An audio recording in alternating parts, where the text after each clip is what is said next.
From New York City, the makers of Clipper Craft clothes for men and more than 1,200 leading retail stores from coast to coast present Sir Arthur Conan Doyle's immortal character, the world's most famous detective, Sherlock Holmes, starring John Stanley.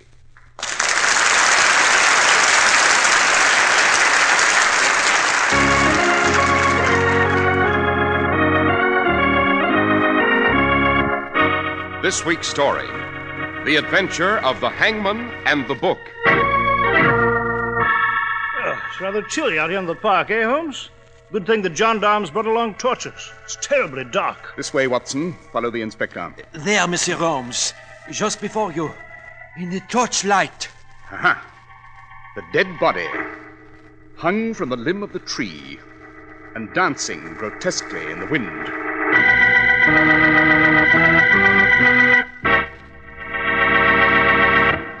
Not every man has the broad shoulders and slim, tapering waist of an athlete, but it's a fact that men who wear Clippercraft suits look like they do. That's the result of careful Clippercraft styling, of design that emphasizes good points and minimizes bad ones. You don't ordinarily find such styling in $45 suits, but a Clippercraft worsted suit at only $45 gives you styling plus expert workmanship and fine quality materials. It's the same with Clippercraft topcoats at from $40 to $47.50. Clippercraft clothes actually look like they cost much more, and they would except for the fact that over 1,200 established independent local merchants pool their tremendous buying power to get them for you at such low prices. Compare Clippercraft clothes yourself. Put on a Clippercraft suit and a Clippercraft topcoat and see how good you feel. Your friends will all say, "Gee, but you're looking swell." And you will be.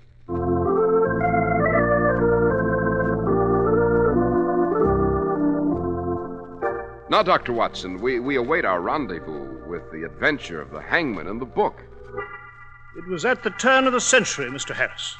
The enormous pressure of work upon Holmes had become too much for him. He suggested we steal away to Paris for a week of relaxation.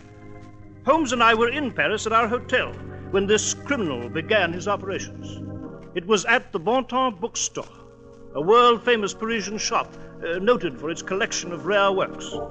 In the cellar beneath the shop was a thin, drawn, nervous young chap, Albert the clerk. He was poking about the bookshelves with a candle in his hand. Then suddenly, he heard footsteps. He looked up, terribly frightened. Who is it? Who's going down? I am, Albert. Oh, Monsieur Bontemps. Didn't I forbid you to come into the cellar? Yes, you did. I had to know the secret. I had to know what you kept down here. I ought to thrash you, snooping about when I forbade it. I told you I did not want anyone in this cellar. I won't allow my own wife. I won't allow the least down here. Let alone a miserable, sniveling clerk. How long have you been here? Just a few minutes. Long enough to look about, eh? To see what I keep here. No, I'm terribly sorry. My curiosity got the best of me. I'll never do it again. You won't punish me, Monsieur Bontemps? We shall see what I'll do about you, Albert. We shall see.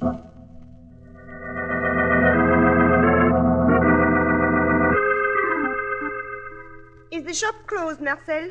Yes, Alice, darling. Going out again for the evening? I am. You have left me here alone every night this week. Oh, don't be tiresome. You know I'm bored to distraction when I'm home with you. Then I'll go out with you. I'll take you wherever you wish. Oh, Marcel, we've gone over this so many times. Help me find my jade earrings like a dear, won't you? You're staying home tonight, Alice. Oh, stop pawing me. Let me alone. I am so loathsome to you. Yes, you know you are. You never did attract me, you know that. I've told you before I married you for prestige and financial purposes. You accepted that. Now you insist upon being as romantic as a schoolboy. Stop it. I don't want to hear that. I can't stand that. You insist upon forgetting that you are more than 20 years older than I am, Marcel. You refuse to face that. You're old and withered and repulsive. Albert, my clerk, is more appealing to you, isn't he? Oh, nonsense. Where did you get that notion? Don't lie to me. I've seen you together.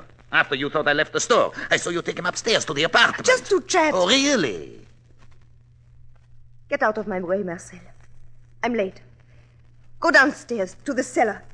To whatever fantastic secret down there intrigues you so. If you go out again tonight, Alice, I'll put an end to it. I won't be disgraced and thrown aside this way. I have some pride, although you've used every device on earth to destroy it. Let's not quarrel, dearest. Here's a kiss for you. Now, help me find my earrings, won't you? All right, Alice. Anything you say.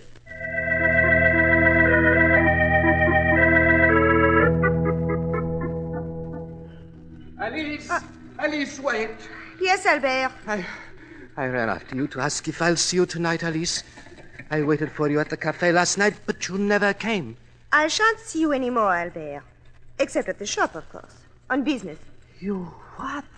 Marcel knows about us. We must stop. But you can't just dismiss it. Oh, yes, I can. I risked my job because of you. I risked Marcel dragging me to court, possibly putting a knife into me. We've had some rather pleasant times together, Albert. Now suppose we forget them. You're capable of that. Oh. You're going out with another man, aren't you? That does not concern you. Let go of my cape. Go back to the store. Marcel will be upset. Do you think you'll ever come to the end of it, Alice? Do you think you can go on forever like this? Albert, call me a carriage like an angel. You wouldn't be very attractive to other men, Alice. Lying in the morgue with your neck broken. Oh, Albert, that's impetuous. That's very, very foolish. Go on, sweet. Call me a carriage.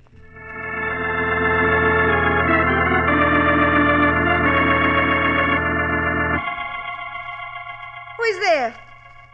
I saw you behind that tree. I know you've been following me through this park. If you don't stop, I shall call a gendarme. I said I know you are behind that tree. I can see your silhouette. Oh, so you will show me who you are. I might have known it would be you. What are you doing with that rope? You've made a hangman's noose of it. Let go! My throat! I can't breathe!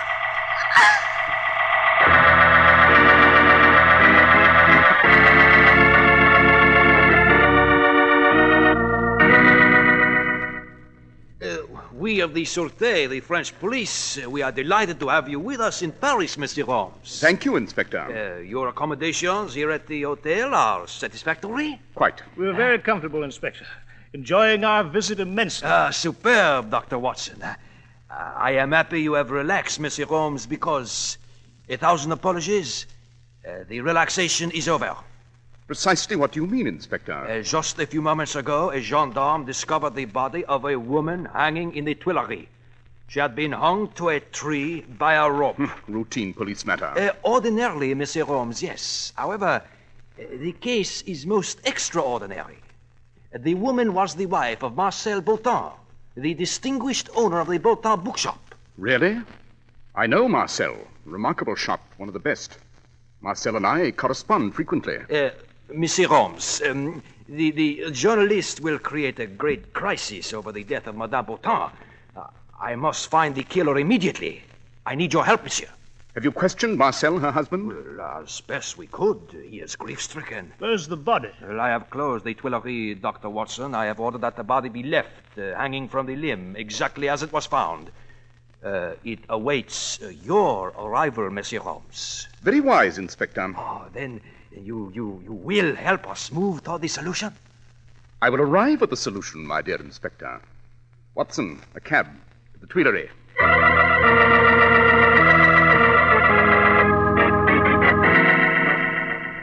It's rather chilly out here in the park, eh, Holmes?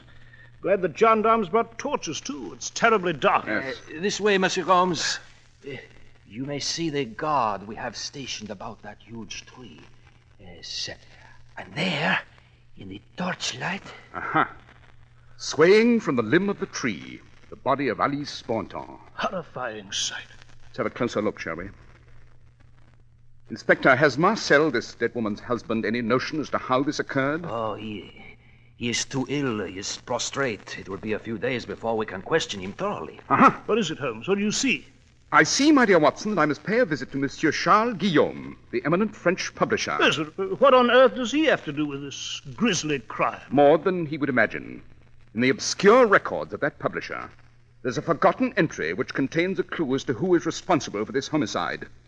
That entry speaks the name of the criminal just as if this dead body before us were whispering it too. Whispering the killer's name as it executes a macabre dance in the moonlight.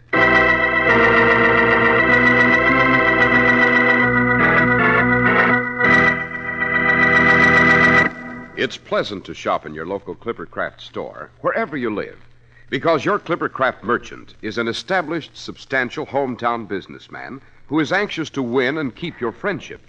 To please you and give you more value for your money, he has joined with over 1,200 outstanding merchants in a vast pool of buying power to make Clippercraft values possible.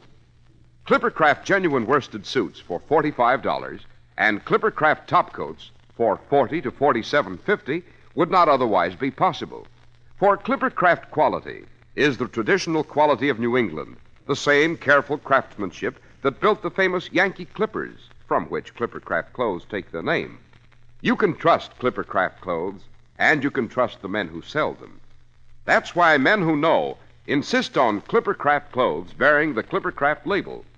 So be sure to visit the Clippercraft store in your city.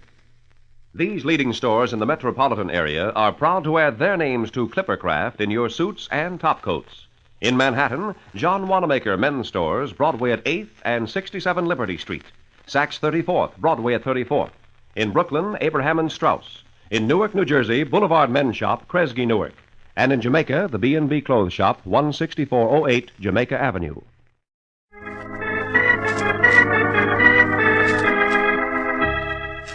Now, Dr. Watson, shall we return to the adventure of the hangman and the book? Well, Mr. Harris, after Holmes examined the body of Elise Bontemps in the Tuileries, he noticed a small detail he would not disclose.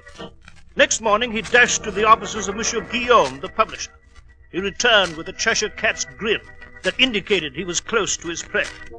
Then some time later, we visited Monsieur Bontemps at his bookshop. The shop was dismal, dilapidated, funereal. Indeed, a frightening place. Monsieur Bontemps came toward us. Monsieur Holmes, I am honored. I hardly expected to see you on this trip, Marcel. You know Dr. Watson? You have mentioned him to me frequently. Delighted. How do you do? You have heard of my tragedy? Yes, Marcel. Could you recount what occurred the evening of your wife's demise? She left me here to visit someone. She seemed untroubled, so I allowed her to leave and did not escort her to where she was going. Evidently, on her way home late that night, she chose to walk through the dark, the Tuileries, alone. I would say she was attacked by a night prowler. She resisted him, and he did away with her. I was awakened by a gendarme who brought the terrible news. You have a theory, perhaps, Monsieur Holmes? Perhaps. I see you still have a magnificent collection of books. Oui, certainement. Is this your entire stock here in the shop? Yes. Our apartment is upstairs. Our books here. And below the shop? The cellar is locked, Monsieur Holmes. We have not been to the cellar in many years. Anyone work for you here, Monsieur Bontemps? I employ a clerk, Albert. Where is he? That is a problem. He did not report for work these past 2 days. Were your relations with Albert on a pleasant basis? Not entirely. How long has he been in your employ, sir? Oh, approximately a month. What trouble have you had? I do not like to place the young boy in a bad light, but I have reason to believe he was more than fond of my wife, Alice. I see. A chat with Albert, then, might be very enlightening. Please, Monsieur Holmes, I am not accusing the poor clerk. You have his address? 27 Rue Cerise. Albert Joliot.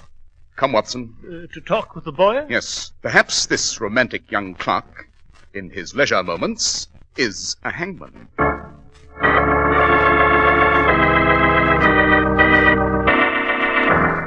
Well, Holmes, what's our next step? His landlady said the clerk Albert hasn't been home for a few days. We shall return to the Bontemps bookshop, Watson. Yes, we've been there. Oh, we shall return much later this evening. Midnight, I should say. When the owner has left, we shall again visit the mysterious bookshop. But, Holmes, you looked at it. There is one spot we did not see. By far the most interesting, too. What spot is that? When I inquired about it, Bontemps turned white. He trembled. What spot, Holmes? The cellar, Watson. We shall pay a midnight visit to the cellar.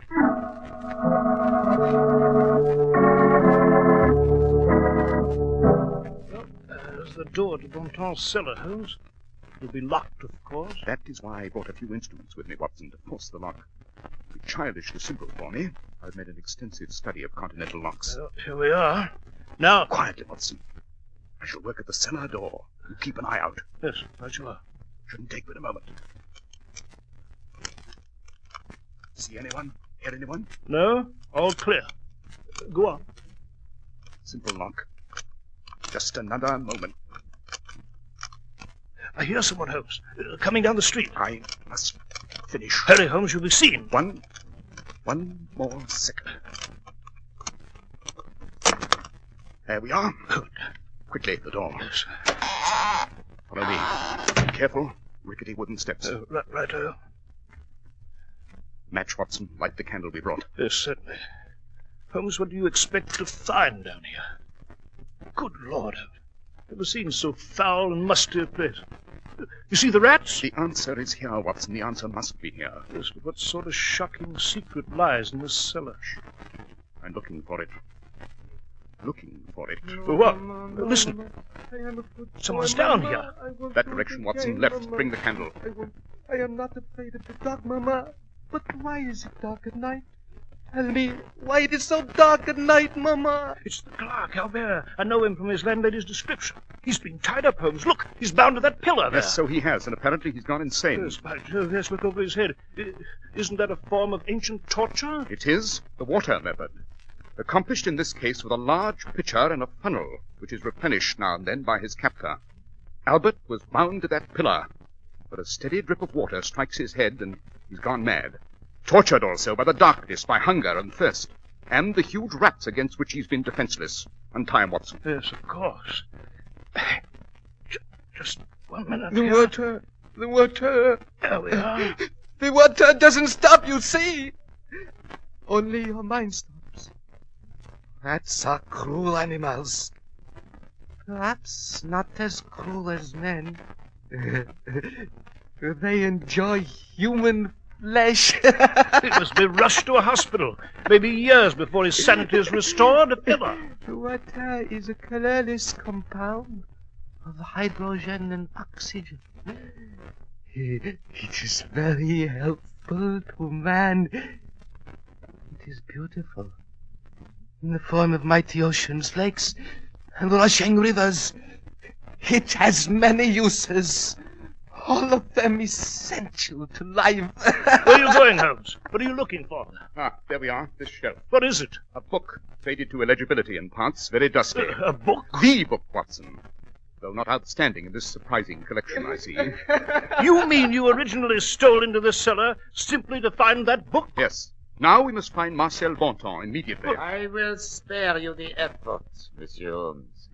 Not very hospitable of you, Marcel, to greet us with a pistol. I'm familiar with your reputation, Monsieur Holmes. I realized you would become suspicious, so I've been waiting for you with this pistol, which I shall use. You have come to put more water in the pitcher of my head, Monsieur Bontemps. Please, no more water. May I ask, Monsieur Holmes, what book intrigues you so? This work in my hand is entitled Rare Techniques in Homicide. It includes an exact reproduction of a Persian manuscript written in the time of Darius I. The subject of it? Techniques of torture and murder used during the Peloponnesian Wars. Holmes, why that book? When I observed Marcel's wife hung to the limb of the tree, Watson, I noticed she'd been tied with a special knot. I recognized it immediately. It was the very peculiar knot for garroting, described in the Persian manuscript. There was just one place on earth where that knot is described. In this book. I knew there were just 2 copies of this work left in the world. I see you have one at Baker Street, I dare say. Of course. I therefore asked Guillaume, the publisher, an expert bibliophile, where the other copy was. He told you I had it, Monsieur Holmes? Yes, he did. Therefore, I paid you a visit to look for it. I've found it, Monsieur Bontemps. That, unfortunately, does not prove that I am police. Why not? Because Albert, my clerk, gibbering there in the corner, could have read it too. He has been to the cellar before. I found him here prior to the night of the murder. Yes, Marcel, when I saw the knot, I immediately realized the killer must either have been you or Albert, your clerk. But Albert could never have read this book and learned to tie the fatal knot. Why not? He was here. He had access to it. Observe the book, sir. It's faded to the point of being illegible. He still might have read it before it's faded. Could he? Call upon your excellent knowledge of printing, sir. Has it not been at least a year since this type was legible? Look at the pile of dust accumulated upon this book. Has it not been at least a year since the book was touched at all? And did you not say to me yourself that you've employed Albert for only a month? Remarkable, Holmes. Marcel, you executed the contents of the book to the letter. The book relates that the ancient punishment for adultery was physical death for the wife. So you murdered Alice. And the punishment for the lover was more subtle. It was mental death, torture to the point of insanity. So you pounced upon Albert, tied him to that post in this cellar, and arranged your diabolical water pitcher. Yes, you've been deeply affected by this amazing collection of books. You see before you, gentlemen, the great secret of my cellar, which I have concealed all these years. Every book on the subject of crime ever written. I noticed you've the secret records of Caligula, of Torquemada during the Inquisition, the blood-stained memoirs of the Borgias. This was my real world down here. The world upstairs, my shop, my wife. I was unhappy there. This began as a hobby, an intellectual pursuit, but then I grew to absorb it, to revel in it. Yes, I'd say you've become intoxicated with crime. Time and again I was tempted to try committing a crime. It was always in the back of my mind.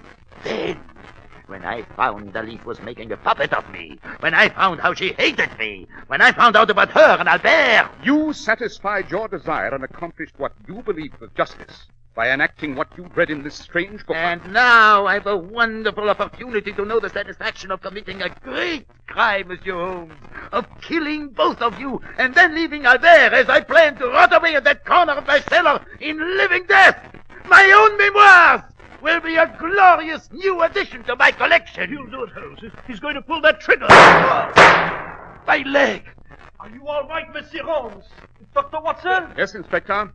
I am coming down. I have Bontemps' gun. Here, Inspector. Oh, it was very foresighted, Monsieur Holmes, to tell me to come by. Should you meet Bontemps unexpectedly? Unexpectedly? My dear Inspector, it's obvious my reputation here on the continent is not what it is throughout the British Empire. You may inform your associates that there is nothing unexpected to Monsieur Sherlock Holmes.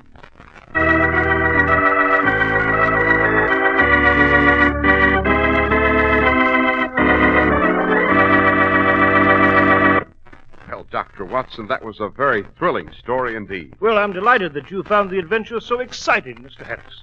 And I do believe that next week's story is just as gripping.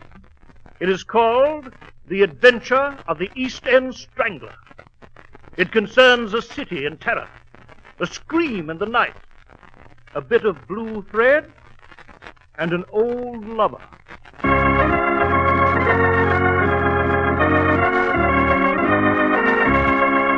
The makers of Clippercraft clothes and more than 1,200 stores from coast to coast have brought you another in the new series of broadcasts featuring the world's most famous detective, Sherlock Holmes.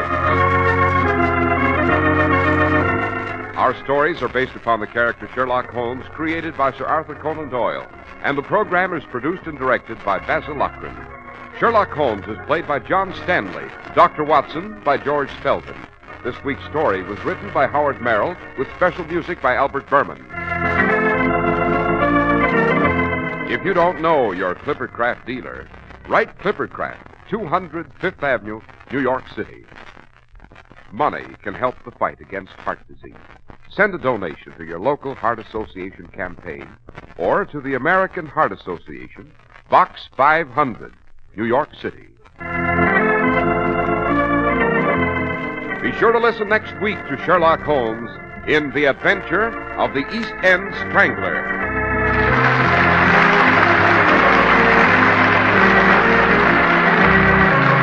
This is Cy Harris speaking for Clippercraft Clothes. This is the Mutual Broadcasting System.